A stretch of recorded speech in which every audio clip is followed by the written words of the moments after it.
தமிழக கர்நாடக மாநிலங்களிடையே போக்குவரத்து பாதிக்கப்பட்டு இருக்கிறது.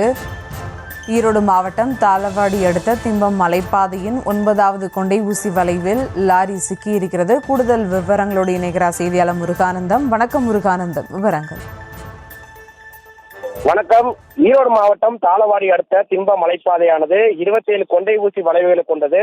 இந்த திம்பம் மலைப்பாதை வழியாக சத்தியமங்கலம் மைசூர் தேசிய நெடுஞ்சாலை செல்வதால் இங்கு தமிழக கர்நாடக மாநிலங்களுக்கிடையே தினசரி ஆயிரக்கணக்கான வாகனங்கள் சென்று வருகின்றன.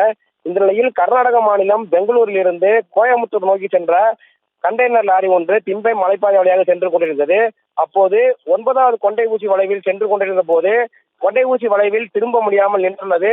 இதன் காரணமாக தமிழக கர்நாடக மாநிலங்களுக்கிடையே வாகனங்கள் செல்ல முடியாமல் சுமார் 1 மணி நேரத்திற்கு மேலாக அங்கு போக்குவரத்தானது பாதிக்கப்பட்டுள்ளது.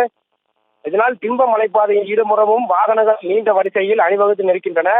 காவல்துறை அதிகாரிகள் அங்கு சம்பவ இடத்திற்கு வந்து அந்த கண்டெய்னர் லாரியை அப்புறப்படுத்தி போக்குவரத்தை சீர் செய்ய வேண்டும் என அங்குள்ள பயணிகள் பொதுமக்கள் கோரிக்கை வைத்துள்ளனர்.